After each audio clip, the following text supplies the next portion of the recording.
Welcome back to Kings of Columbus. Doug Lesmerises and Bill Landis. Landis, we haven't ever done this before. I think we might have invented Would You Rather. Has anyone ever done that before? People know what that is? We invented this. I don't want to take credit away from friend of the program, Ari Wasserman, who is known to ask the most inappropriate Would You Rathers anyone's ever heard. So I don't know that we invented it. Yeah. No, we didn't invent anything, but our Ohio State tech subscribers brought the heat on this, and we're going to have a really good time. I have 30 Would You Rathers, mostly about Ohio State football, lined up from people who subscribe. 614-662-4509. You get a 2-week free trial, $6 a month after that. You get our little insights, our information, and you get to be part of the show when we do goofy stuff like this. For example, this is one. We don't even have a graphic for this because this is new. I just sent this out to the texters real quick. It's an example like this. So like, think of the person you love the most in the world, right? Maybe it's your partner, maybe it's a child, maybe it's a parent, maybe it's a friend. Think of them, right? And so then you would do something like this. Would you rather throw the person you love the most in the world off a cliff or throw Jeremiah Smith off a cliff? And I asked our texters that. 91% said they would rather throw their loved one off a cliff than Jeremiah Smith, right? So like, that's what we're getting at here. Like that kind of thing. You know what I mean? Yeah. Jeremiah Smith, rational stuff. Yeah, rational stuff. Yeah. Brought to you by What the Hell Was That? That's made up. I didn't actually send that out, but would 91%, would that be wrong, do you think, if I actually sent that question to the text subscribers? It could be low. I'd like to find that 9%. Do you not care about winning a national title? Let's do real ones. All right. We're going to run through these. We're going to have a good time. First, would you rather? This is from Scott. Would you rather beat Michigan 3 times this season, regular season, Big Ten, and playoff, in close games, less than 10 points, or crush them just once in a very subpar season for the Wolverines, Landis? So it's 3 close Michigan wins or 1 blowout. What would you rather have for the Buckeyes? The blowout doesn't come with the caveat of having to then lose to Michigan, right? It's just like Michigan's not good. You only play them once and you beat them really bad when you play them. They don't make the Big Ten championship or the playoff, so they just destroy like a Michigan team that finishes 7-5. Ohio State drops a 40-point win on them. That's interesting because I think maybe the instinct would be to just hammer them, right? Like just embarrass them one time. But to come out and say that you've done something that's never been done before in the rivalry, which is to win the game more than one time within one season, that'd be pretty cool too, even if they're a little closer. I think I'd pick that. I think I'd pick the history. I would pick the thing that hasn't been done yet, because we've seen Ohio State hammer Michigan, and I get it that it's a fun time for Ohio State fans. So I won't begrudge you if that's what you pick. But I would love to be able to hold over Michigan fans like, hey, the first time this happened, not only did we beat you twice in one season, we beat you 3 times in one season. I think the history, because we're going to get there. We are going to get to a place where Ohio State and Michigan play more than once in a season. That's going to happen sometime in the next 4, 6, 8, 10 years, maybe this year. But I did not look at it from a historical perspective, because we had a couple of people ask similar would you rathers. This is Matthew. Would you rather see Michigan come to Columbus 9-2 for the sake of the rivalry, or 5-6 because cram it? So you want good, if you're an Ohio State fan, do you want good Michigan or bad Michigan? And Charles asked, would you rather Michigan be 10-1 on an absolute heater with the orgy run game going into the game, or not, right? So here's the thing that I think, and we'll have this discussion closer to the last Saturday in November. I actually think it is moderately important for Ohio State to beat a good Michigan team this year. Because if Michigan falls off a cliff, I think the idea of like, all right, this is Michigan people. All right, whatever. Our head coach left. There's all this NCAA mumbo jumbo. We screwed up quarterback. We admit it. So you beat that Michigan team. Congratulations. Right? I actually think for where Ohio State is right now, I would take the 3 close wins, because that to me implies, like, even if Michigan's not great in the first 11 games, if they play like right in 13, like Michigan's not great. Michigan plays its best game. So it might give Ohio State fans a heart attack, but I think there is like a significantly greater level of satisfaction, greater level of bragging rights, and like there's no excuse, there's no but to the season for Michigan if Michigan's pretty good. So I'd take the 3 close wins for that reason, although I like your history point as well. Yeah, I like yours also, but I guess I think there might be enough of Ohio State fans who wouldn't care the quality of Michigan this year because they already feel sort of slighted and cheated by the last couple of years in the Connor Stallion stuff. Well, it's like I don't care what state you're in because your previous 3 wins, especially the last 2, or the 2021 and 2022 wins, like aren't legitimate because of the Connor Stallion stuff. So like I don't care. We're here to hammer you. I hope you're 0-11 when you get to Ohio Stadium. Yeah. Yeah. It's interesting. Like once you have like a turn in the rivalry, it's like, do you want to, when you swing a rivalry for anybody, do you want to swing it because your rival stinks or because you're awesome? You know what I mean? And I think you'd take it either way.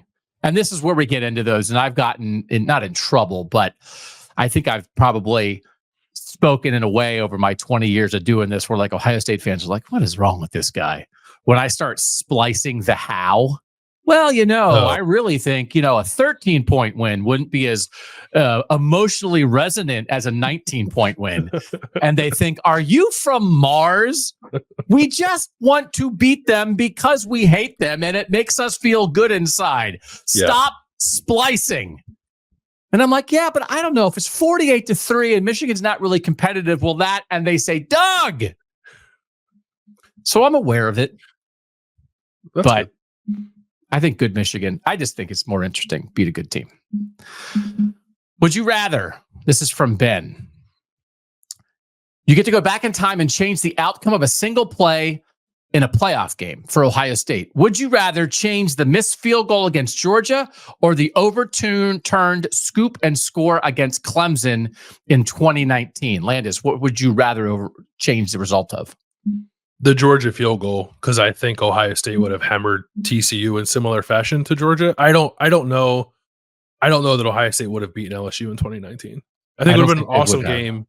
It would have been, I think, a historic battle between maybe the best modern offense we've seen and one of the best modern defenses we've seen. Obviously, the Joe Burrow storyline there is very compelling, but that game would feel like a toss-up to me. And I think Ohio State would have had a pretty fun time in Los Angeles beating up on TCU and winning a national championship if that Georgia field goal went through. I agree with you because of that. I think the Georgia more guarantees a national title. I also think, and I am on record, I think people know this about me by now as well, I always want to take the shot. Take the shot. That's why go as far as you can. And if the ending is getting throttled, but you made it as far as you could, I think that's preferable to taking an off ramp and then, which is the discussion of it. I would rather think as a fan, you'd rather lose a playoff game than win a bowl. But I do think the scoop and score against Clemson being overturned, that game against Clemson being a loss, did save Ohio State fans from some gut-wrenching conflict of, that's Joe Burrow. He used to be with us, and he just threw for 411 in the national championship game to beat us. Yeah. And that instead, Ohio State fans, I think could sort of unite around like, hey, that's Joey B. He's our guy. Clemson just screwed us. We're rooting for LSU in the national championship game. I still, if you're an Ohio State fan, I would have taken beating Clemson 100 times out of 100. But don't you think it would have been great and it would have been interesting? We would have made a meal out of it, right? Mm-hmm. Mm-hmm. Do you think it would have been a little weird for Ohio State fans, or perhaps not weird good? Yeah, uncomfortable, I think, a little bit. And then invites all kinds of questions right at that game. Wouldn't have gone Ohio State's way. So, which then like you get into like impacting like Dwayne Haskins' legacy as well. There's just a lot of layers to that. That maybe it's best to not have to go down that road. I think I'm with you there. Yeah. But also they would have won the national title if they made the field goal. All right. Yeah. Number 3. And also like I think the the 2019 season was great. Like Ohio State was awesome all year, and that's what made like I think in some senses getting that Clemson game taken away from Ohio State a little bit difficult. Obviously, very difficult to stomach, but like the story of losing to Michigan, like being totally down in the dumps, unsure if you're going to make the playoff, and you come out and like play the way that Ohio State played against Georgia, to flip that script and win that game like that, you're talking an all-time Ohio State game that people would have been talking about forever, I think, right? If that would have happened. No, I agree. That's quite a man, oh man, because it's one of those things, right? It's all the things that happened. Marv got hurt and Cade Stover got hurt and all those things that happened. But it's still, you're lining up with a kick. Right. So you can, and we'll do it forever. You can play the game of what if all these other things didn't happen, but it comes down to that. It's like make the kick, miss the kick. It's not a gimme by any stretch, but kickers also make those field goals sometimes. So it wasn't impossible. This is not like a blame Noah Ruggles. It's just like it was right there, one play. So much. You know what? Also, maybe this doesn't happen. Oh, yeah. If Ohio State makes that field goal. Yeah. Because dog mentality might not exist if it was like, well, they won one. Yeah, I don't think it would exist. Yeah. I don't think it would. Yeah. So it's like, why are you making fun of like the fourth best team in the country all the time? Because the people wouldn't treat them as a mini dynasty. People wouldn't be talking about Georgia against the field, talking about unbeatable Georgia if they make a kick. Now I don't want it to happen. Now I'll take Clemson. Because, man, come on, man. We're missing this. How can we be? Oh, grit. Sorry. It's about me. Jim asks, would you rather fight a bear wearing a suit made entirely of fish or be the quarterback for a team with Brian Ferentz as the offensive coordinator? I would rather be the quarterback for Brian Ferentz because I'm pretty sure, as bad of an experience as that might be, I don't think I'd die. So I'm going to take the fish suit for the opposite reason, because I think if you wear a fish suit against a bear, you would be dead, and I'd rather be dead than be Brian Ferentz's quarterback. Oh, if that's the case, then I think you've chosen the right path. Because the constant frustration of like, okay, you know what? I think maybe this is the week. Coach, what do we got? Oh, more of that. I don't want to do this anymore. Bry. Like, is there anything, especially in a sport as violent as football, what could be more frustrating than feeling like every week you're going out there not being put in a position to succeed and potentially being put at risk by not being put in a position to succeed? I would find that immensely frustrating. Oh, yeah. Just not as frustrating as getting mauled by a bear.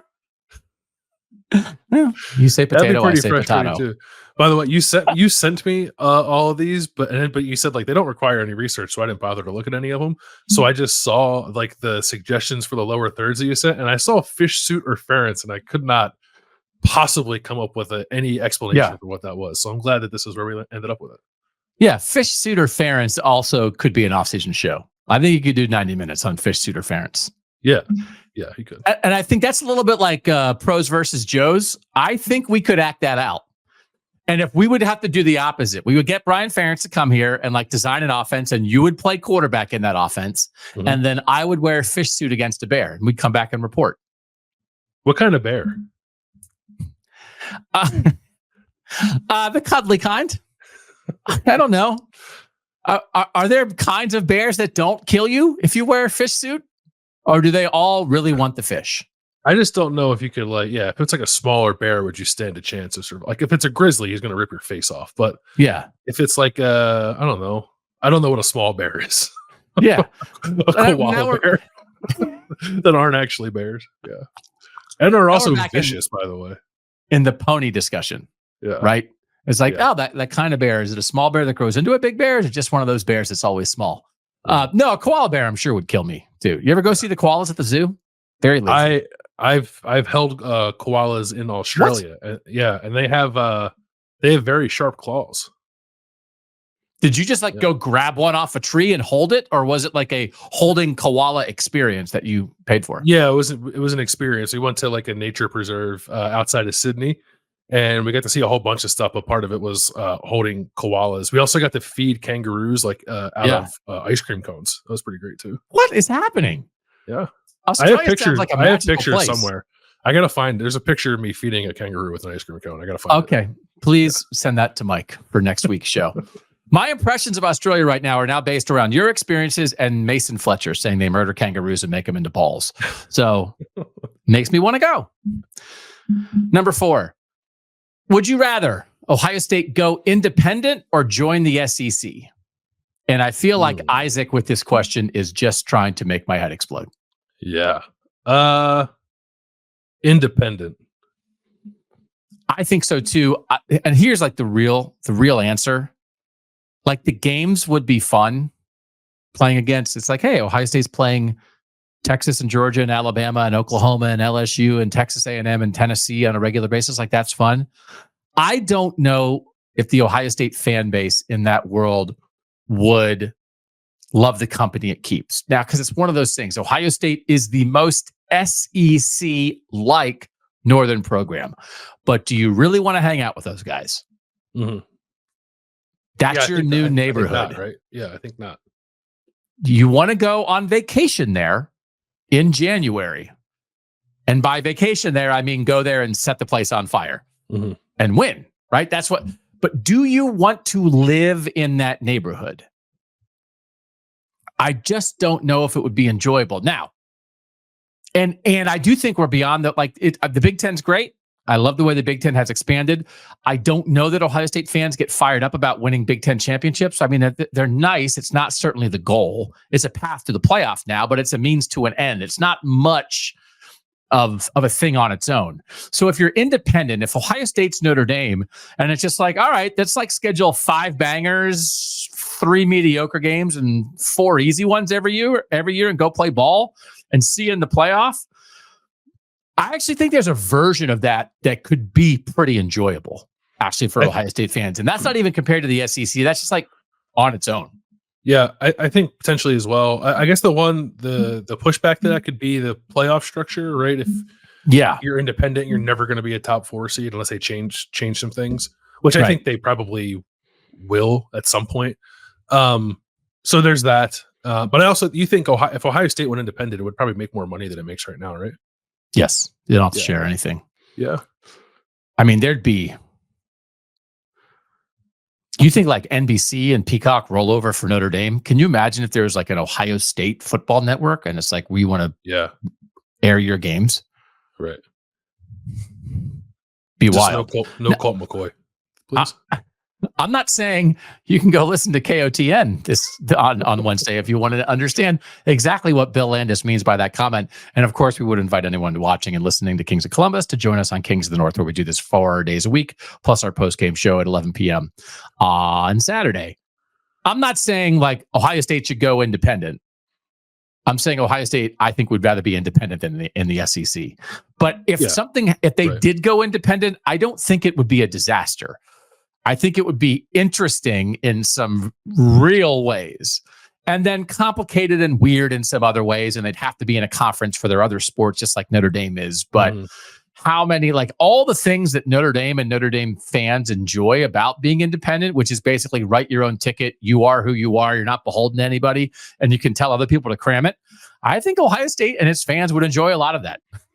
Do you think is Ohio State, I guess if we're going to entertain the notion of being an independent, it's probably a powerful enough entity within the sport that it wouldn't like need the coalition of the Big Ten as it tries to help shape the future of college football, right? Or do you think? No, I mean it's no. I think it could act on its own. I mean, like we have the example. It's like could Ohio State do what Notre Dame does? Hey, it's 11 conference commissioners and the Notre Dame AD who have a meeting. Could that be 11 conference commissioners, the Notre Dame AD and the Ohio State AD? Yeah. Like, I think it would be fine. Now, you'd have to figure out Ohio State, Michigan, and maybe Michigan and the Big Ten would be like, well, if you're not going to be with us, then maybe we're not doing this every year. And that would stink. Yeah. So you'd have to find a way to protect that first and foremost. But like the rest of it, I'm not advocating for it, but like, it would almost be an interesting thing to do to be like, Hey, Big Ten, Ohio State's going to go independent for 5 years just to see what it's like. And then we'll definitely be back, which always works out, right? Oh, no. I'll definitely. Ohio State's going to go on Rumspringa. We'll see if it comes back. And Ohio State comes back and the whole Big Ten is like, oh no, Ohio State shaved its beard. They're not coming back. I like electricity. I want to play LSU. Oh, man. All right, number 5. This is Robert. Would you rather have a 5-star offensive lineman or a 5-star running back, Landis? Offensive lineman, 10 times out of 10. Robert also agrees with that.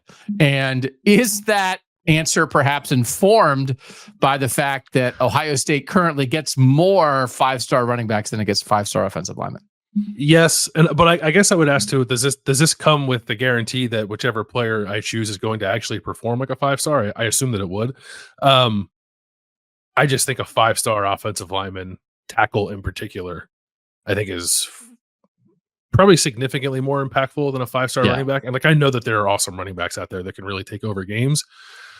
I do find running back to be the most replaceable of the positions in football, and offensive line maybe the least replaceable outside of quarterback. So I'll take the offensive lineman always. I completely agree with that, but then I did think Bijan Robinson. Yeah, I was like, wait, if Ohio State would have gotten Bijan Robinson, it's definitely offensive line. Right? Because I kind of do want Bijan. Yeah. But it's offensive line. Or like Adrian Peterson. Like Adrian Peterson will get me to the second guess myself. Yeah. But I think the current state of the world in Columbus is informing my decision a little bit. But even absent that, I think I'd still pick offensive line. Yeah. Okay. We have another question coming up that's going to lead us down a similar path. Not question. Would you rather? Would you rather? This is from our guy, Luke, who sent a bunch. If you sent a bunch, I probably only grabbed one of yours, but I read them all and they were all awesome. And I cannot get to all of them. 100 plus replies for this. We can't do 100. I mean, I would do it, but Landis has a life to lead. We cannot do 100 Would You Rather show. So I do think, Landis, does this feel like a thing that we should do once a month on a Wednesday? Would you rather Wednesday once a month? Yeah, I like it. It's a fun concept. Yeah. And it's better than just questions, and it allows us to be real and nonsensical, which is what we want to be. So I think this is not the last time you'll hear this. Our guy, Luke, would you rather Jim Tressel have stayed as Ohio State's head coach through the year 2020, retiring post-COVID, where Ryan Day would have taken over for Tressel, or as it is, as what actually happened? So more Tressel or as is? What would you rather have, Landis? I say this as someone who did not cover Jim Tressel, Ohio State, so I may be not as informed as I need to be, but my view on it is that there are things that Ohio State is capable and willing to do in modern college football that I maybe don't think would have happened if Urban Meyer did not come here. So I would take it as is. Who would have thought it at the time? Again, that it worked out the way it worked out, given how all that went down. But I would take it as is too, because the whole point, and it's the discussion, man, this is probably a book too. Man. Coming up with book ideas is easy. Writing books is hard. You ever find that? There's a truth. Mm-hmm. Just like we talk about with Ohio State, that they want to be everything. They want to be Bama in football, and they want to be Stanford and everything else. And I think they are, if not unique, rare in college sports and wanting to be that. They also want to be a little bit Urban and a little bit Tressel. Mm-hmm. And I think what happened, 10 years of Tressel and winning and succeeding that way, followed by 7 years of Urban and winning and succeeding that way, creating the modern Ohio State. And listen, Coop will tell you, Coop did a version of Urban before Tressel, and Tressel winning in 2002 was a version of some Coop and some Tressel. But there was a lot of frustration with Tressel on the way he was doing business and some of the recruiting and some of the play calling by the end, that was real. There was real frustration there, and the idea of evolving into the modern era. And then Ohio State didn't get to evolve. They were forced to change overnight with Urban Meyer in a way that I don't think they ever would have chosen necessarily, but they were forced to do it. And it wound up being the best thing because in the end, Ohio State does want to be both of those. Now, like all urban, like Florida urban, all of that, like that's all SEC, right? Do you want to be all of that forever? No, I don't think they want to be all of that. But I think they were getting a little tired of being all Trestle as the sport evolved. So again, borderline miracle. But if the end result is an Ohio State program and a current head coach who's a little bit Trestle and a little bit urban, and the program is a little bit of that, and that is where they are now, how did it happen? But it happened. Take it as is. Yeah, it happened. I don't know. That's a fun thought exercise. I think like what Ohio State would be now if Urban didn't fall out of the sky. Because I don't think Ohio State is the most recession-proof college football program we've ever seen. Would have fallen off the face of the earth. But maybe it'd be like what Penn State is, like a team that's like trying to win 10 games every year and like hope it can sneak into a Big Ten title game and now obviously get like a lower seed in the playoff rather than continue to operate at the top of the sport with the efficiency that it has for as long as it has. And listen, I mean, Tress went out and got Terrell Pryor, and maybe he would have evolved in a certain way, but he would have had to give up play calling, I think, at some point. He certainly was reluctant to do that at the time. I think they would have had, I mean, Urban forced a sea change on the entire Big Ten when it came to recruiting. If he didn't force it, and it's one of the things, we'll say an urban type had come into Michigan or Penn State or somewhere else, and now Ohio State, instead of being the driving force, is catching up to what somebody else in their conference is doing. Maybe they get there anyway. But the way it is hard to argue, the way it worked out, are there many Ohio State fans who, if you could go back and change, we're not talking about, they were, win this game or whatever, but overall, and there was pain, obviously. But to say, like, give me 10 years of Tress, the one goofy year, 7 years of Urban, and now we're into Ryan Day. Man, oh man, you'd be hard-pressed to say, do you really want to go back and change much of that? Yeah. For real? I think not, yeah. Life, man. How about that answer? Oh, good. What do you want to change? Nothing. I mean, you add 3 more national titles, but otherwise, like the way you're doing business, nothing. All right, this is the money. Would you rather? Matt, so good. Would you rather lose Jim Knowles or Chip Kelly? Oh, wait, I skipped one. I put the X in front of it. This is what we need to do. Justin Fields or Paris Johnson. That's a tease on Jim Knowles and Chip Kelly. Okay. Would you rather have Justin Fields or Paris Johnson? And this is Branding asking permanently on the roster. So you get good Paris Johnson forever or good Justin Fields forever. Brandon asking this, and Landis, this is what I was referencing. We were going to get back to an offensive line tackle conversation. That's a really good question. Forever, permanently on the roster? Yeah. Justin Fields. Oh, wow. I'd take Paris, no doubt about it. Really? Okay. Let me explain mine real quick. Now, The thing is, I did experience, I got a little taste of this because this is what the Browns had. The Browns had the best left tackle in football for a decade, and Joe Thomas, a future Hall of Famer, and a mess at quarterback, and it got them nowhere. Mm-hmm. So it's like, give me the left tackle. It's like, for real? Give me the left tackle. But pairing Paris Johnson with what I would believe in Ohio State's ability to find good quarterbacks. And I also think it's kind of fun to have different types of quarterbacks. I don't need to have different types of left tackles. Give me Paris Johnson every day for 100 years. And I'm good. But I kind of want to go through. I'd like to have a little bit of Dwayne and a little bit of Justin and a little bit of CJ and a little bit of Tavian St. Clair and a little bit of Julian Sane, a little bit of Will, right? Mm-hmm. I think that's fun. So I'd take the tackle. But if you take Justin Fields, guess who's on Ohio State's team last year? Justin Fields. Right. Yeah, I think the Joe Thomas thing is a good example. It's just like the just knowing you're going to have a dude at quarterback every year just gets you a long way, right? And you're right. You're right. It really does. If you were to reasonably assume that Ohio State is probably going to have a good quarterback most years, then I get where you're coming from. But if you're telling me I can have a sure thing at quarterback forever, give me that. Okay. How good of a question is that, though? It's good. It's good. Yeah, it's a thinker. I like it. Could you write your master's thesis in ball talk on the would you rather have Paris Johnson or Justin Fields permanently from Brandon? I think you could do a master's thesis on that. It almost makes me want to go back to school. Just re-enroll so I can do it. What if we started a school? What if we started a ball talk master's degree? Brought to you by Buckeye Talk, sponsored by How the Hell Did That Happen? I like it.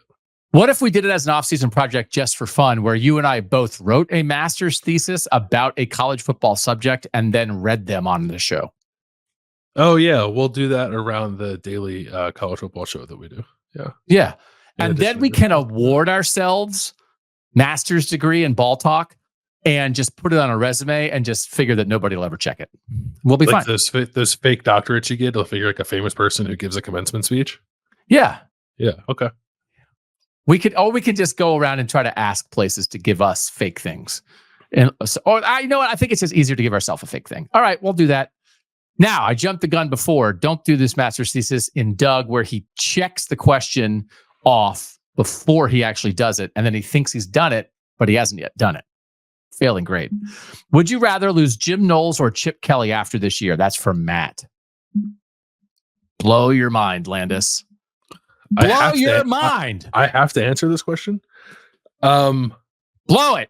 Blow your mind. What a would you rather? How great is that? Would you rather? How great is that? It's good. I love our texters. I love them with all my heart. Knowles. I agree, because I think Chip is so important to Ryan Day's football and mental and emotional and leadership health. Yeah, I think Chip gets you probably the best version of Ryan Day. And also, it'll be 3 years of Knowles. Like this, the system which I like is entrenched, and like you could bring somebody else in to run it. Like Matt Guerreri could run it for like a former defensive coordinator who has previously taken over for Jim Knowles at another school. Like you could do something like that, or just go hire another really good defensive coordinator. And there are other really good offensive coordinators out there too. I'm not trying to say that Chip Kelly is the only viable option to ever hold that position for Ohio State, but it's the personal connection to Ryan Day, the inherent trust that Ryan Day has in Chip Kelly that allows him, I think, to probably perform his duties at maximum capacity as the head coach. That makes Chip a little more important right now. I think Chip Kelly is the only offensive coordinator in the country that would make me not answer the other way. I agree.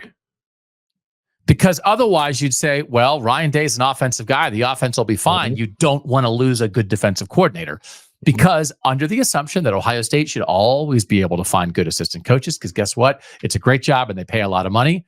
Well, sometimes that doesn't work.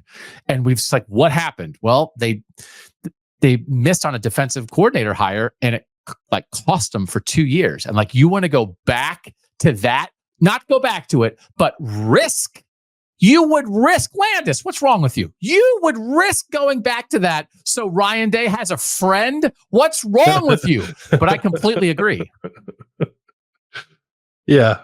I think it's the timing of it. It's like Jim Knowles has been so important to Ohio State to just like get Ohio State organized on defense and make them functional and have a plan.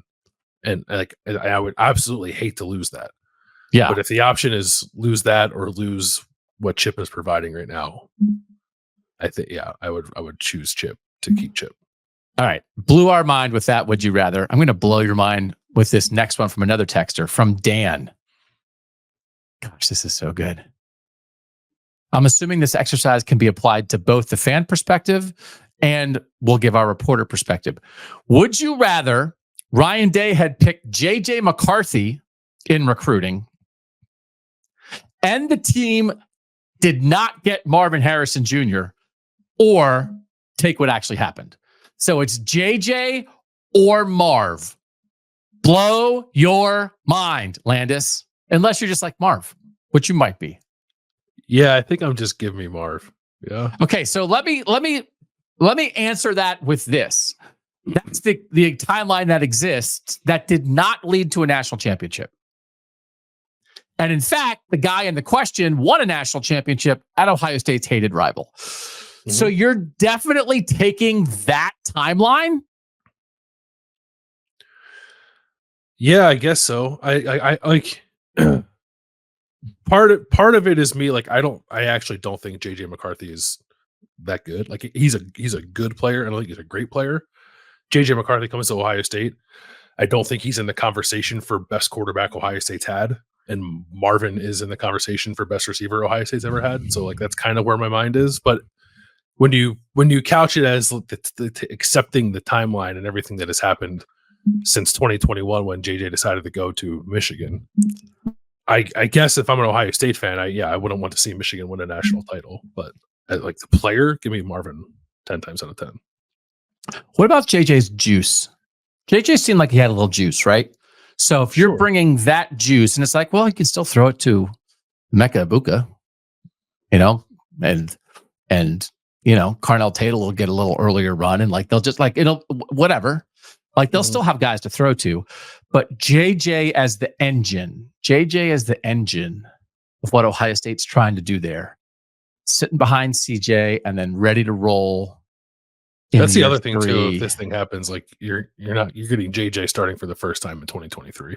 You are, but the way it happened, the quarterback wasn't at a national championship level. So like, and it's like one of those things. It's like, well, I don't know. It's not as simple as, well, JJ McCarthy did play at a national.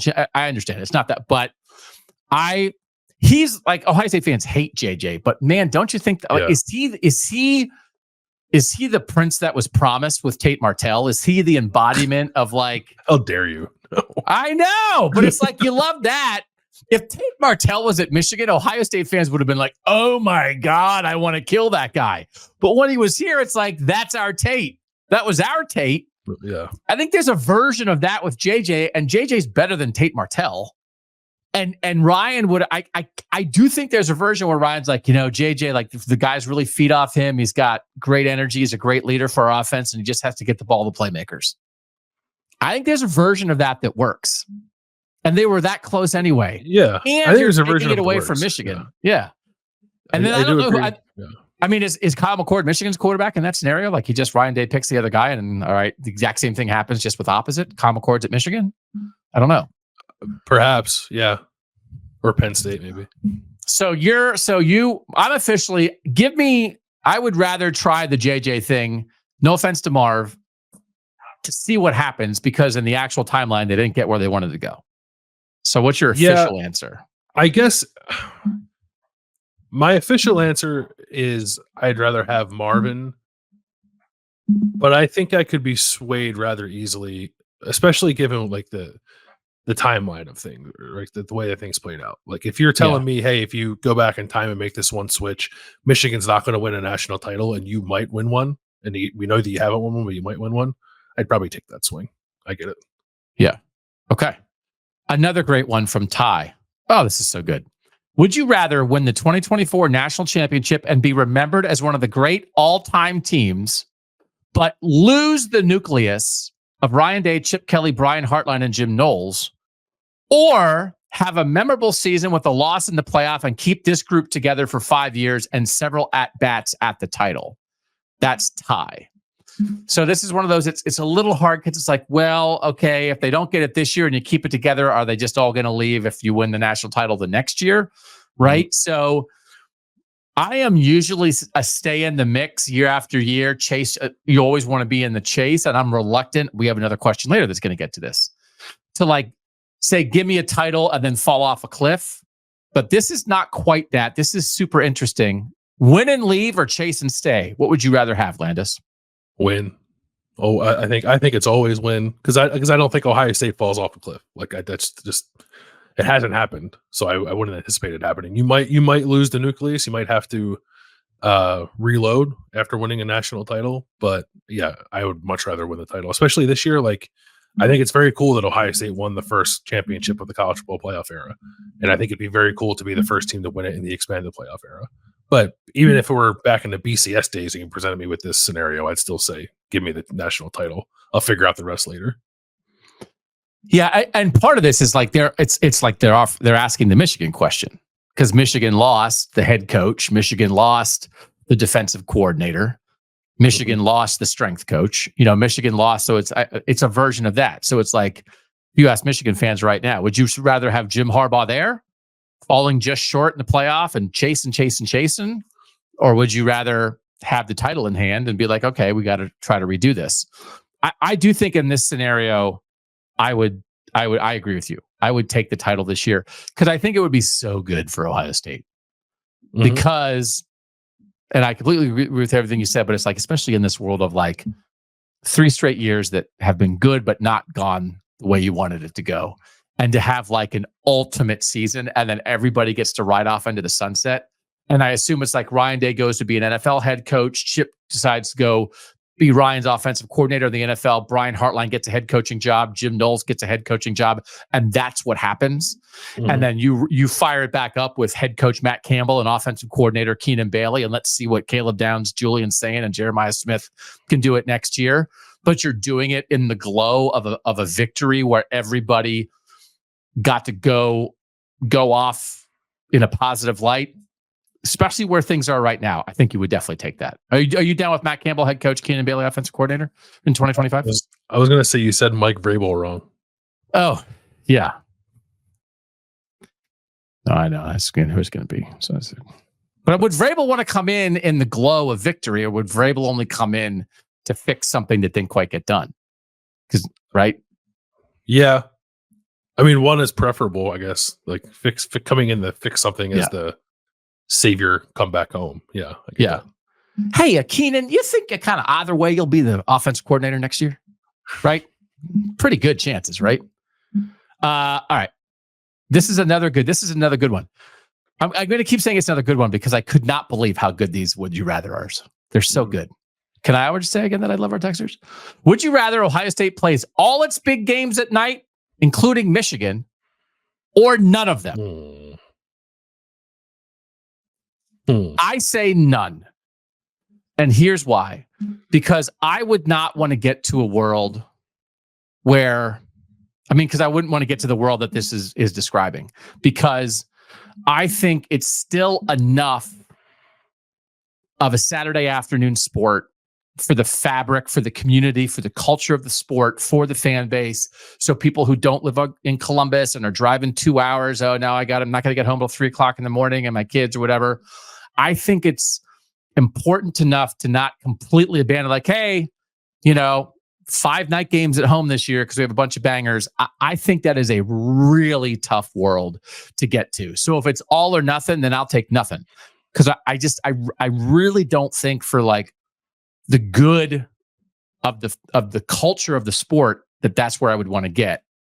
But I also know people are really frustrated right now with all these big games being on big noon, and they think it's a disadvantage for the home teams in these situations. And I am open to that, and I don't disagree with that entirely either. I'm frustrated by it too, like as well. But I still think I'd say no night games. Maybe I'm being a corny like traditionalist, or whatever. I just really like Ohio State, Michigan being at noon. I'd hate to ever move it. So like if that would be the cost, then I would just say, all right, no more night games. And maybe like in this hypothetical hope that the entire sport goes that way. Obviously that's not probably even logistically possible to play no night games, but I don't like where we are, especially with the Big Ten, primarily with the Big Ten, where we don't have like Penn State's best home game at night. We don't have Ohio State, Penn State in the shoe at night.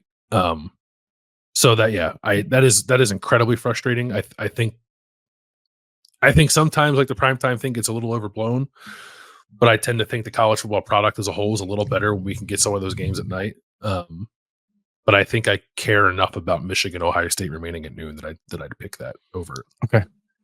I feel like that's something we're going to have to send a survey to the texters about that one. All right. That was Curtis who asked that. Great one. Good question. Thomas, would you rather have Denzel Burke or Denzel Ward? And I'm also down with just doing this with people's names. Would you rather have Bryant Browning or Baron Browning? Like we could do that all day too. I love it. I would rather, man, they're like, I think I'd rather have Denzel Burke. I actually think they're quite similar as players. So then you're getting into like personalities and like guys who maybe like drive the team a little bit. And I think Denzel probably does that a little. Denzel Burke does that a little more than Denzel Ward. Or maybe that's just recency bias, but I think I'll pick Denzel Burke. Now, this is one of those where it's like when you ask questions like this, you end up like talking down a great player, which is not the intention, but I completely agree. Like for the juice. And Denzel Ward's gained, I mean, I pay enough attention like to what's going on with the Browns. I think he's added some juice in the pros. Yeah, seems like it. But he was a much quieter guy at Ohio State. And I think what Denzel Burke does has been sort of vital to what Denzel Burke, man. You want to talk about like 4-year impact at Ohio State, and we can do that in the offseason.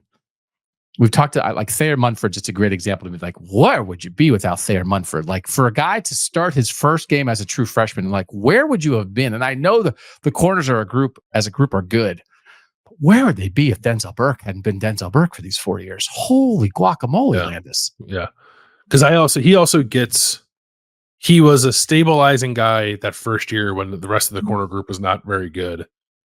But then I attribute a lot of, maybe almost all of, Ohio State getting back to like BIA standards to Denzel Burke. Just like willing it to happen with the way that he carries himself. Let's get him on the show, man. Yeah. Denzel Burke.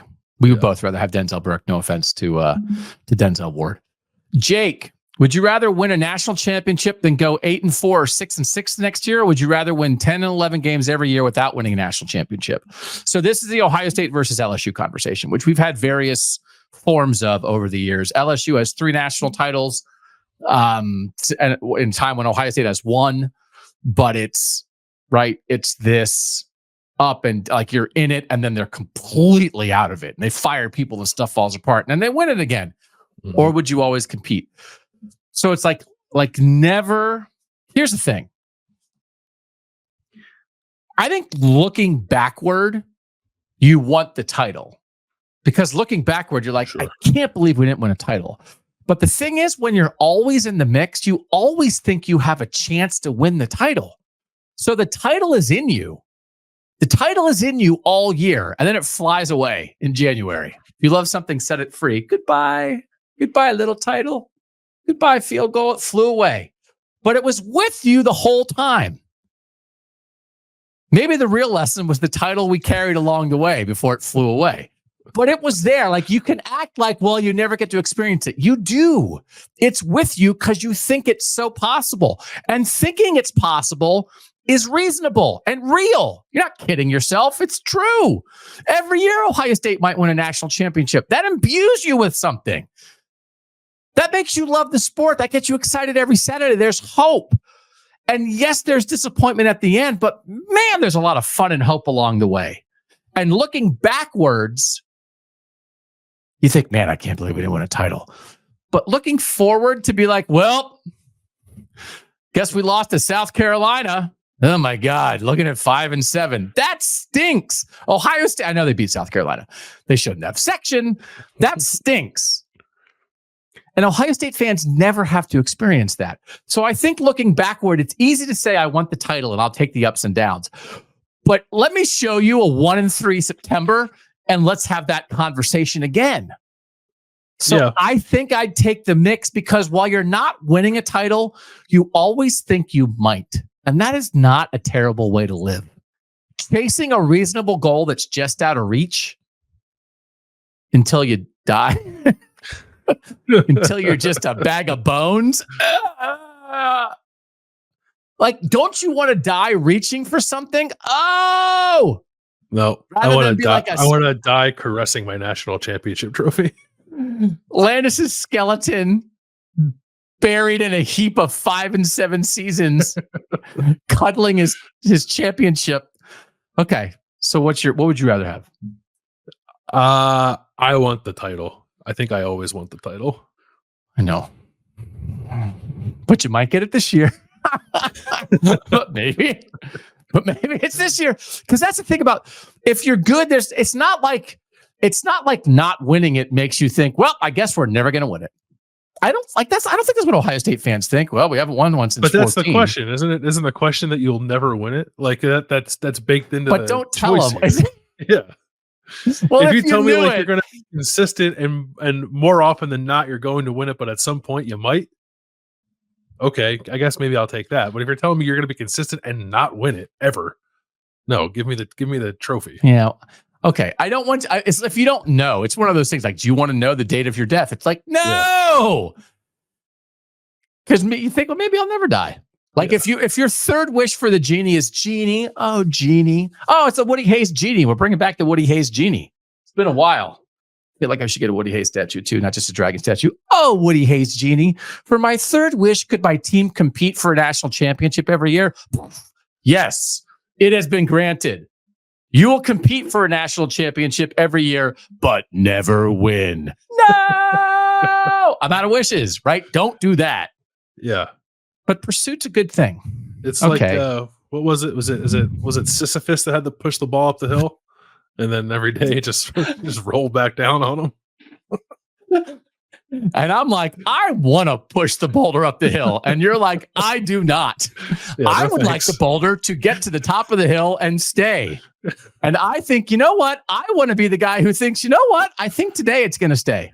It never has before, but today's the day. Today's the day. I'm a sucker. Oh, yeah. That's my problem. This is another good one.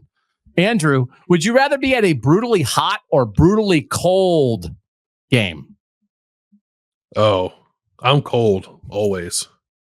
You are cold? Like so I want no. Sorry. I mean that I will always rather be in the cold. Okay. But I'm also a big guy, so I'm not speaking for the everyman. I do think there's a way that you can spin brutally cold at a football game into fun. I don't know that you can spin brutally hot at a football game into fun. Mm-mm. It's like if you go to a game, if someone says, "Oh, how was the game yesterday?" and you were like, "It was -3." People be like, "Oh my God, I can't believe it." You'd be like, "Yeah, but it's ball." If you went to a game, people are like, "How was the game?" and you were like, "It was 111." Like where do you go from there? I drank 9 bottles of water, and I still passed out. 3 people in my section had to go to the hospital. It was awesome. Said no one ever. Right. I would have a hard time because it's a football question. It's not just a life question. I'm actually okay with heat, like in life. If it's like, would you rather go to Disney World when it's 111 or -3? I'd say 111. But a football game, I think it's the whole point. That's the whole point of the show. We're not going to sit here on this show and be like, you know what's great for football? Heat. The South really does it right. Oh, right.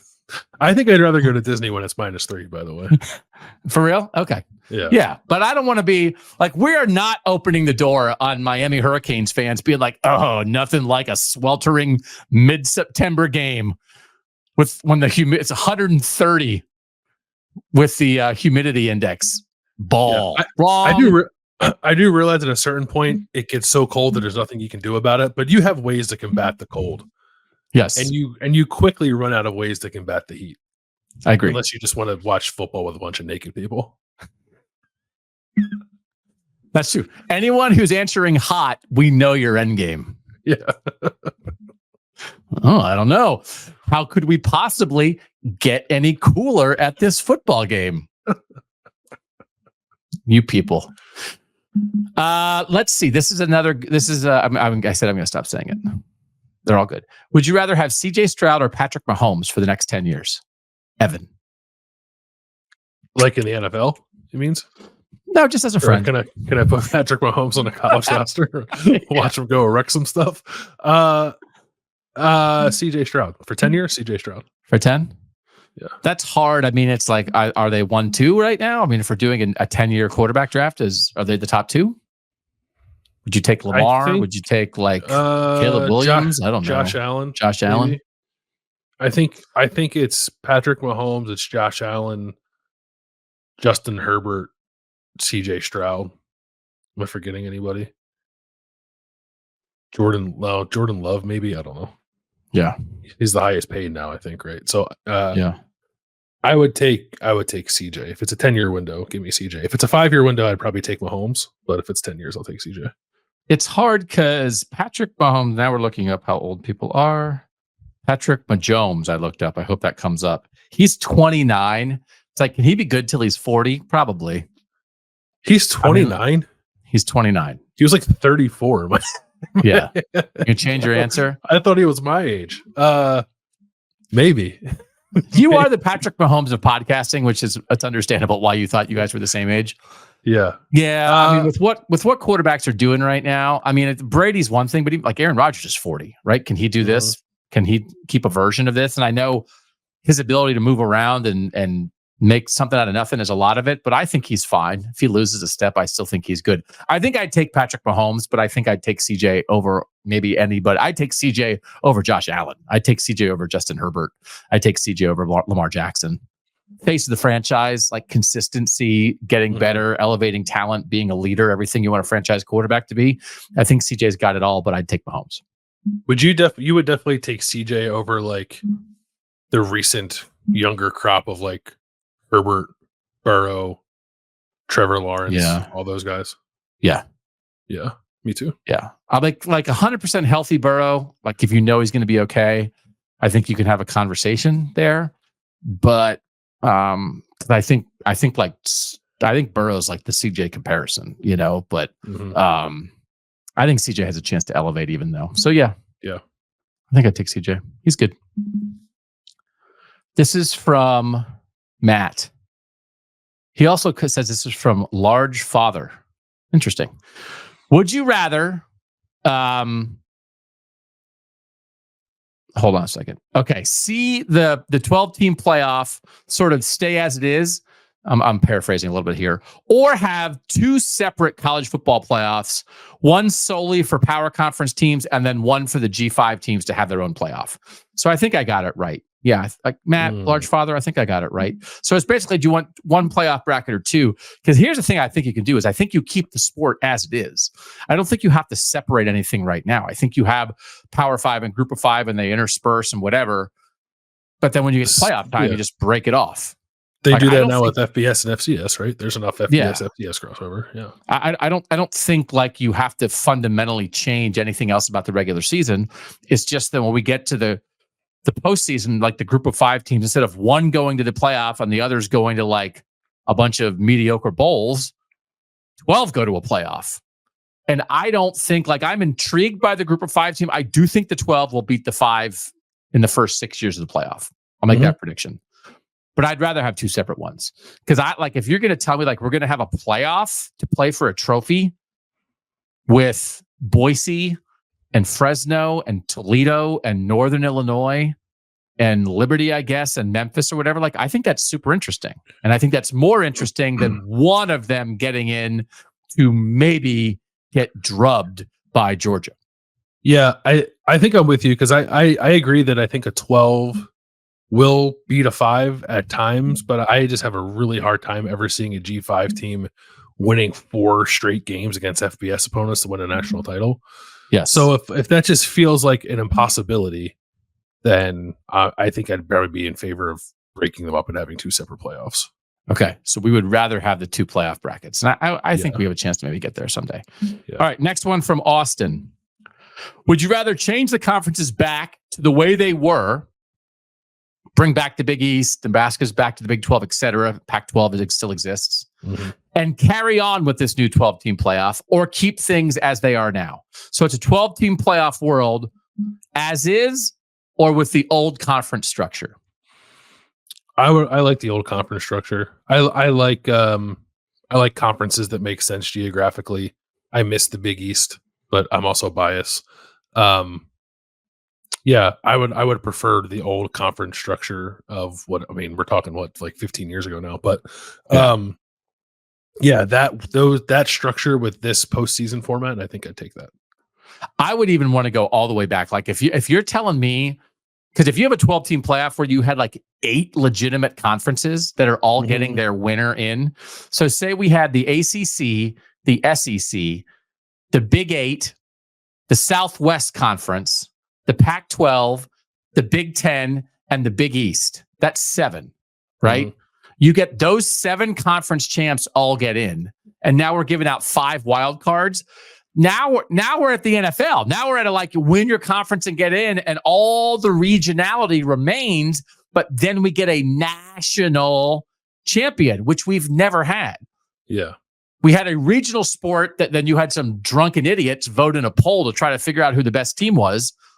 Or we now have a national sport creating a national champion. So I like with where we are now, since we're already so far down the road, now I would be in favor of AFC, NFC, SEC, Big Ten, North-South split. Let's get the 2.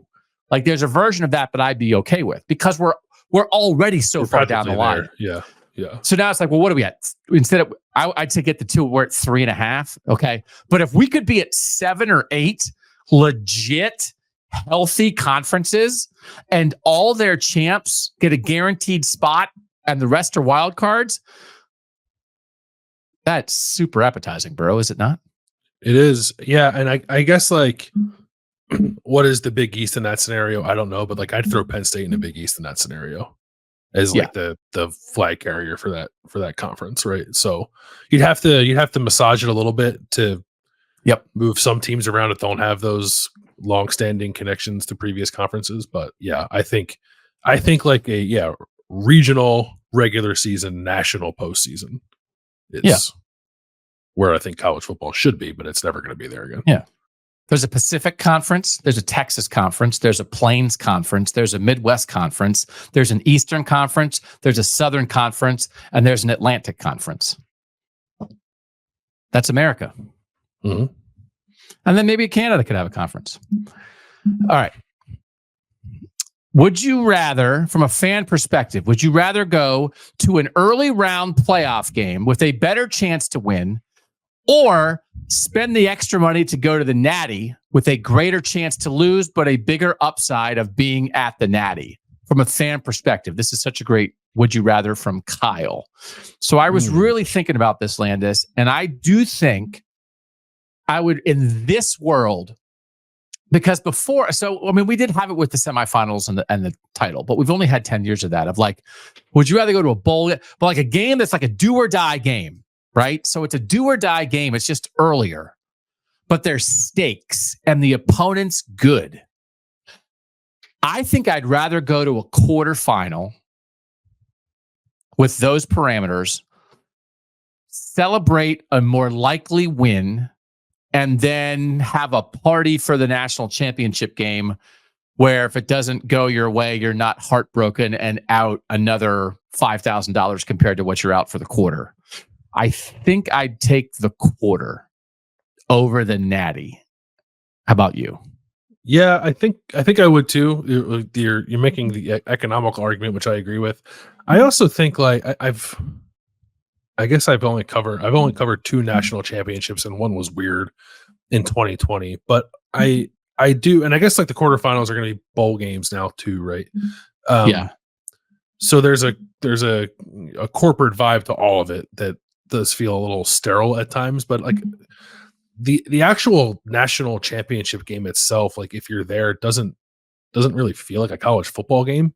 So I just say that to say I don't know actually how awesome that experience would be outside of your team winning, right? Obviously if your team wins, it's great, but if you're going to try to experience something, win or lose, I don't know that I'd pick the national championship.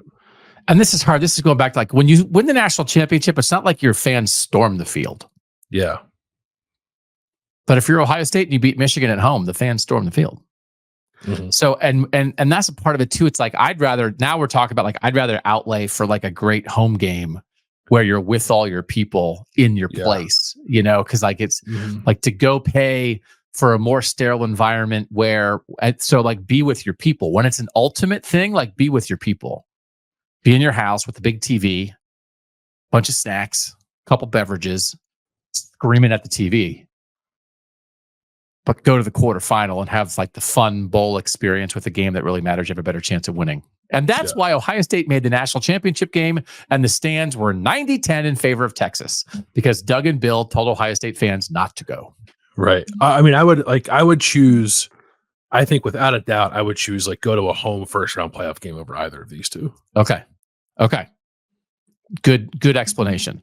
All right. This is a schedule question that I've been bouncing off the texters, and I do have an actual survey question here. Ian, would you rather have a super boring non-conference schedule like this year, or have a brutal start with 3 power conference ranked teams before entering conference play? And this is Jake with a similar one. Would you rather have a tough schedule that shows you the strength of your team, or have an easy schedule that allows the young guys to develop for future seasons to come? I did ask a would you rather of the texters very quickly on Wednesday morning of this Landis. Would you rather have Ohio State have a slow September like this one, 3 easy games and an off week in the first 4, or a schedule like Michigan's this year with both Texas and USC at home in the first month? I mean, it's just like, it's a real life example, right? They're sitting right here. And all the things we said, we just had this conversation, Bill, on Kings of the North on Wednesday as well. We get it. This is not how Ohio State usually does it. It's a one-off. We're not blaming anybody. We're talking about the reality of the situation, and we know that Michigan won a national title last year without playing anybody for 7 weeks. We understand all of that. We're just saying, like, from a fan perspective, what would you rather have now? So it's breezy, boring schedule or brutal, exciting schedule. What do you think won the would you rather with the texters, Bill? Breezy, 55%. Brutal, 45%. I want brutal, especially in a 12-team playoff where you're not getting knocked out of the playoff. I absolutely want brutal, and I think it's a little bit of a journey versus the destination. Like, is it just you want to get there? I just want my team to get to the national championship ready to win. I don't really care. And like, if an easier schedule helps them do that, that's all I care about.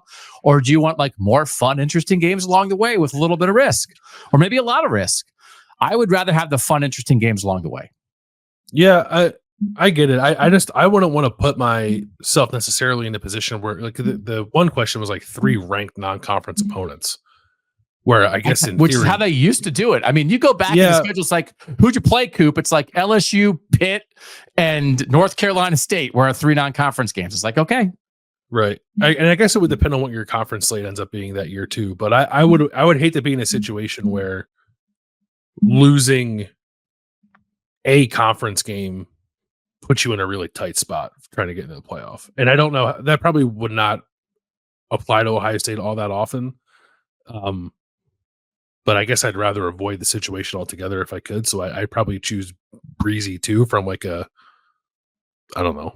from a ease of getting to the playoff standpoint. Like I get that it maybe doesn't. But I guess that's the point. It's like, but what do you care about more? Do you care? Are you just so focused on getting to the playoff that you're not that worried about whether the Saturdays are fun and interesting?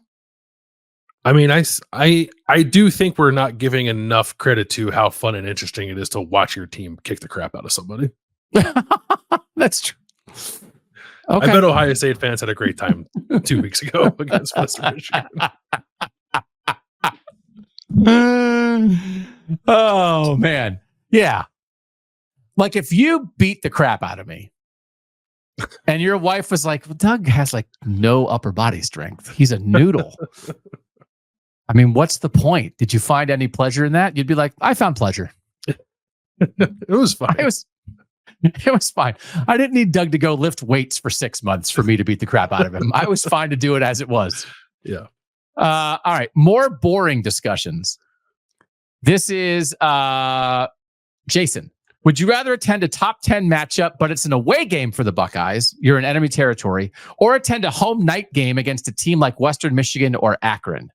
I would rather have the big away game every single time, because I just, to your point, and maybe it's because I look at it too much like a journalist, I just do not get much out of 60-point wins, even at night in the shoe. And I think going into enemy territory, to be like, hey, Ohio State's going to Tuscaloosa for a banger, you'll never forget that. A night game where you beat Western Michigan by 50 is very forgettable to me. Yeah, well, I think part of that is looking at it from the perspective of our journalists, because we want the games to be instructive. We want to be able to glean information and apply it to the rest of the season. Whereas a fan just wants to see their team win, right, and win by a lot. So like I don't. It's just two, I think, vastly different point of views and ways to sort of digest the game. So I get the opposing viewpoints. But I would rather go to like an awesome road game than go to a Western Michigan night game. Like, just like to experience a different college environment, to like mingle with other fans who are probably like-minded to you when it comes to like how you consume college football and what you expect of your team. I think that can be a fun time too. And then you just obviously be a part of it, of cool atmosphere, I'm assuming, for like the game day, for the game itself. So like I'd rather go to Norman and watch Ohio State play Oklahoma than watch Ohio State play Western Michigan in the shoe. But I think there's a good chunk of fans that would think that too. Yeah, I think given those two choices. Yeah, I think given those two choices, yeah. Which is the choice? It's like, do you want to go to Austin in 2006 and watch Troy Smith and the Buckeyes take on Texas and Colt McCoy? Or do you want to go to a night game at the shoe against a MAC team? Yeah, you're asking if you know you're going is one thing. If you're just sitting at home watching on TV and all you care about is the Bucks winning, then give me the win. I like watching. No, but this is going. Would you rather attend? You're going. Yeah, I'd rather attend. I'd rather be in the stadium for the big time game on the road. Okay. So to actually attend, buy a ticket. Yeah, memorable experience. All right, another boring question. Matt, putting aside money, family, friends, etc., which is easy because I have none of those things. Would you rather cover an exciting... I'm just kidding. I love my family. Would you... I have no friends. Would you... Landis is my friend. I thought you were going to say, I'm just kidding. I have plenty of money. This one's not live, so my wife can't run upstairs and punch me in the throat. Would you rather cover an exciting team in a boring town or a boring team in an exciting town? And Matt gives us some examples here, but I just call this the Clemson question.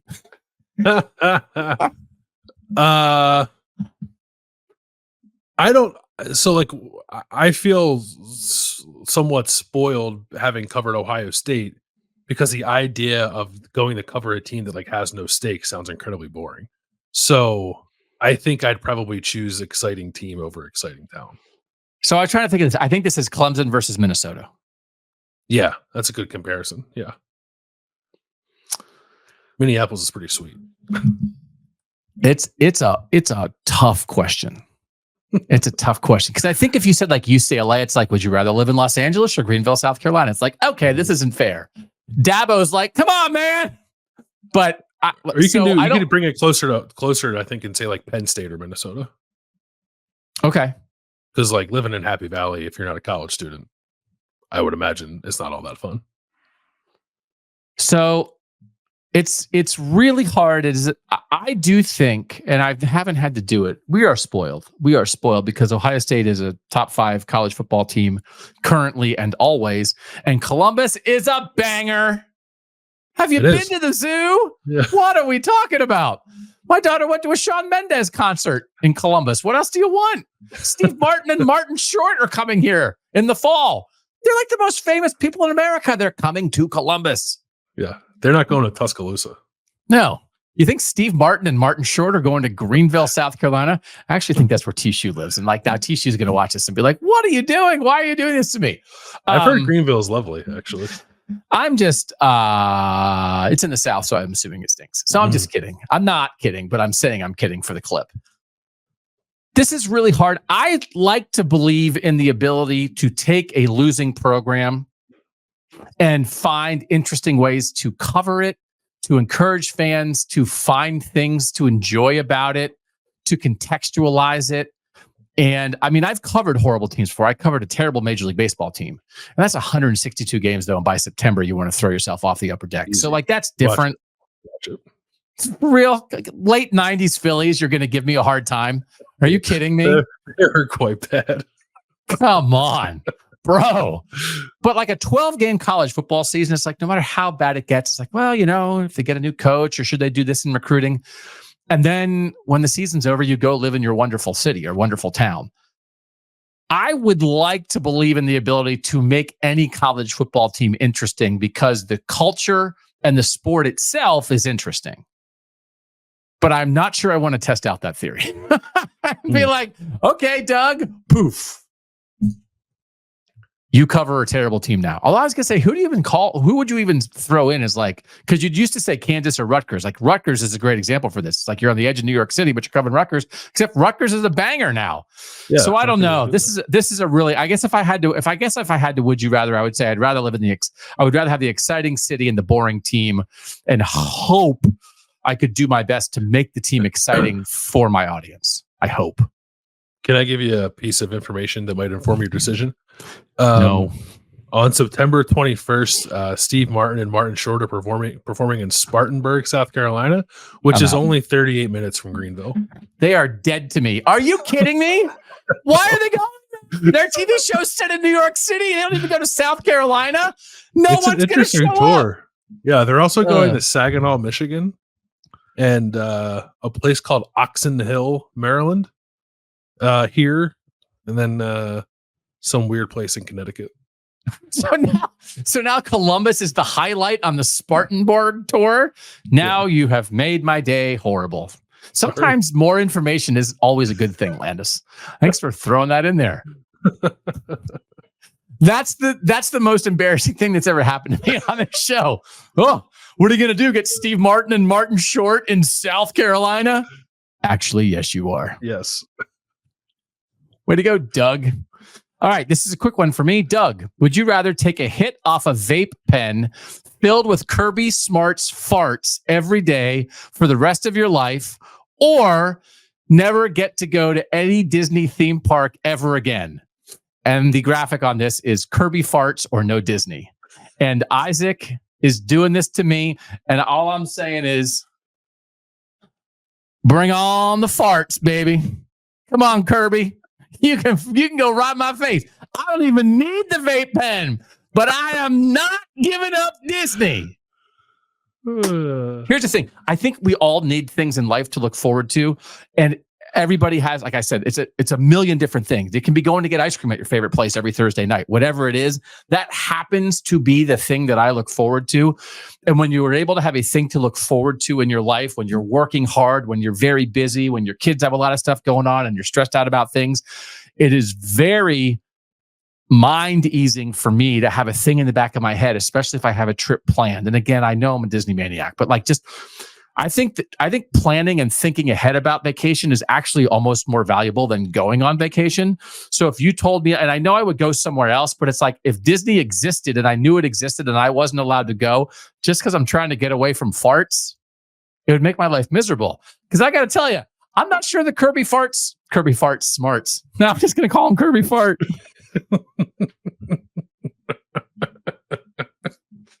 Is it Kirby Farts smarts? Oh, you know what? I'll tell you what. That guy really knows special teams. You got to watch out for Kirby Farts smarts. No. You got to watch out for Kirby Smarts farts. They can't be worse than mine. So I'm already there, but I want to have the thing to look forward to. Do you think it's valuable to have a thing that's do you like to do that? Have a vacation planned and it's 9 months away, but you think about it when you're stressed? Yeah, we're going to Virgin Islands in May, and I think about it 3 times a week. Yeah. And actually, you were thinking about it 90 seconds ago. Yeah. When Doug was trapped in a Kirby Smarts farts rant, and Landis is like, Virgin Islands, Virgin Islands, Virgin Islands.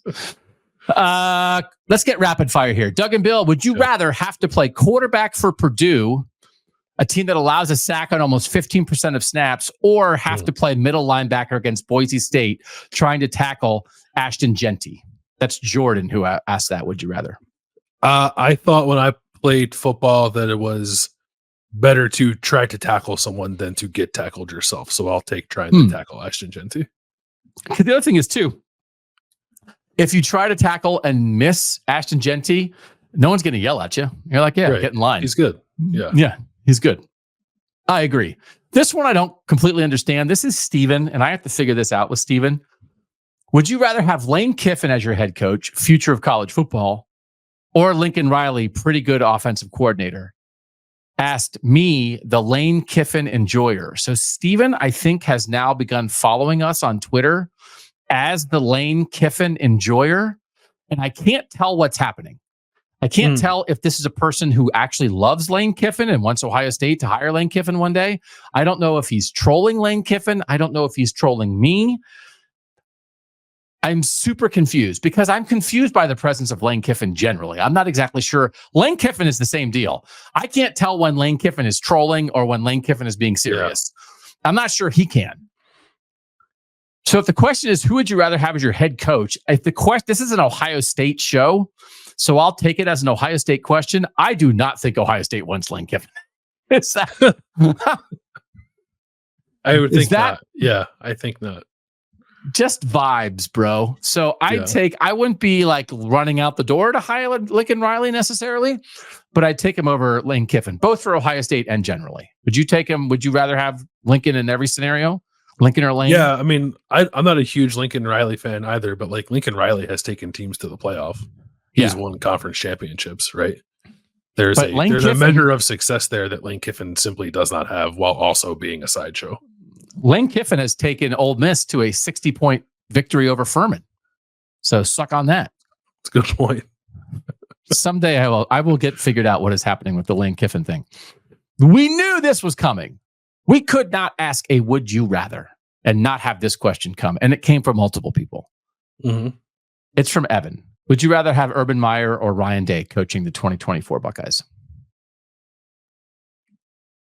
Ryan Day. Like current versions of both those people? I mean, I guess it's like, I think the best way to think of it is like Urban never leaves. So it's not like this happened and then Ryan Day gets abducted by aliens tomorrow and Urban comes back from the Fox set and is the head coach. But it's 2024. This is the team and it's just the Urban show all the way through, or it's this. You take Ryan? I think I take Ryan Day. Yeah. So this is one of those where I think it might just be a failure of imagination, but some of the just like, I don't know, the current timeline worked out pretty well. Like, I guess I'll take this. I don't know. And again, I mean, we don't have to have a huge discussion because it's the same discussion every time. It's like 365 culture versus last Saturday in November culture. It's on edge versus feeling good. It's all these different things. Everybody knows the deal. I don't know that we're changing anybody's mind. I don't know that anybody doesn't understand the question. We all understand it in every single way, and then you just have to decide. But I think I would take Ryan. But if we ask this question again at the end of the season and Ohio State has not won a national championship, and we put this out in a survey, I think Urban would get a lot of votes. However, we also need to remember that Urban won a national title in 2014 and then did not win anymore with some very good teams. And I'm not saying that as a failure, but also like they didn't quite get it done either. So I don't know, man. We know the deal, but I guess I'd take Ryan, but I understand people who would say Urban. I think, yeah, so do I. I don't think I'd push back too hard on anyone who said Urban. I think the ramp it up to whatever level Urban had it at every single week in a season where you're now having to play 16, 17 games. I just don't know that's a way to live.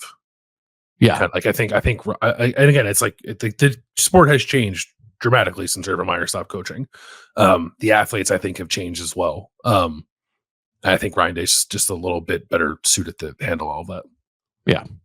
Okay, last 5. We're getting a little bit off topic here. Maybe one more ball question. This is Paul. Would you rather never eat pizza or never eat steak again? No pizza or no steak? What would you rather do? That's easy for me. No steak. I like a steak. I don't need a steak. I eat steak less than 5 times a year. Oh, really? Yeah, but I eat pizza quite a bit, so I would pass on the steak if I had to choose. Yeah, there are other. This is another one of these. Like, I just kind of want to survey our textures on this. I agree. I would rather never eat steak. I do enjoy a steak as a special thing. Of like, I probably eat a steak twice a month, but I really enjoy it when I eat my well done chain restaurant steak. I am who I am. Yeah, and like we talk about all the time, it's like it never misses. The times you go to a restaurant and you spend, whatever, $50 for 2 people, and you're like, I don't know how good that was. Like that never happens to me at a chain steakhouse. Japanese steakhouse, when you get steak, like can't get it there either. That is spectacular. But pizza is such a staple. I mean, like pizza is like the number one. And there, we got another question I didn't grab about like Doug's diet. I get it. I can't imagine living without pizza. Like there's a version of a pizza or Disney question that like I would have a very hard time with. Pizza's a staple, man, right? Pizza's a staple. Yeah. I guess I would have a hard time if you're saying if no steak is a no beef conversation where it's like you can't have a burger or you can't. You can have a burger. You can have a cheesesteak. You can have cheesesteak. You can have. I would allow a cheesesteak. Okay. If you're sawing it, you can't have it. Okay. All right. This is Jeff is goofing with. This is for Doug. And he sent me a video that I didn't get a chance. I need to grab it and look at it, and I will look at it, Jeff. Would Doug rather be a football podcaster or a stand-up comedian? So I actually put some thought into this because the microphone and the camera provide you great protection, Landis. Mm-hmm. And it does hurt my feelings when people say they think I'm terrible and they hate me and why do I have a job and I don't know what I'm talking about. But they're not sitting 4 feet away from me in the audience shouting it at me. So I think I kind of maybe would rather do this. But then also, I'm a sucker for adulation. And if I could tell one good joke out of 20 and people laughed and they were 4 feet away from me, I could maybe get addicted to that. Yeah. And so I will say there was a girl I went to high school with who we were pretty good friends who I never would have guessed this. She was like very smart and nice and maybe a little bit shy, I thought. And has a real job and a family and everything, and also does stand-up comedy. She's constantly posting about it on Facebook, and I am super jealous of it. Mm. I can't believe that of all the people that I grew up with, that she's the person who's doing this. But I would love to go watch her do it. I would love to talk to her about doing it, like how she does it, how she comes up with her routines, the feelings that she has. So then there's a version of me that's like, no, I think maybe I'd like to be a stand-up comedian because like I think it's so cool that she's doing it. So what do you think I would rather be? I think I think once you did stand-up comedy once, you wouldn't be able to help yourself. You go back to it. Yeah. Assuming it went well. Well, but I also think the prospect of doing it terrifies me. I could bomb on 15 jokes and have one good one and be like, that's enough. Yeah. You would not. Yeah. Would you ever want to do it? Would you ever want to do it? 5-minute set, open mic, Bill Landis, big Philly teddy bear. No, I'm not I think I'm fairly funny for like an average person, but my sense of humor is like quip retorts to stuff. It's not like set up punchline kind of stuff. Like I'm not a good joke teller. Oh, you know what would be good? You and I should go to an open mic and I'll get up and do the comedy and you heckle me. Oh, maybe. And that you would be like funnier as the heckler than I am doing the jokes. And people would be like, that guy bombed, but that heckler was really good. That'd be you. I don't like this show. Last football question. This is Jason. Final play of the game. National championship on the line from the 30-yard line. Would you rather have Will Howard to Brandon Inniss or Lincoln Keenholz to Jeremiah Smith? Would you rather, Landis? What are you taking? Oh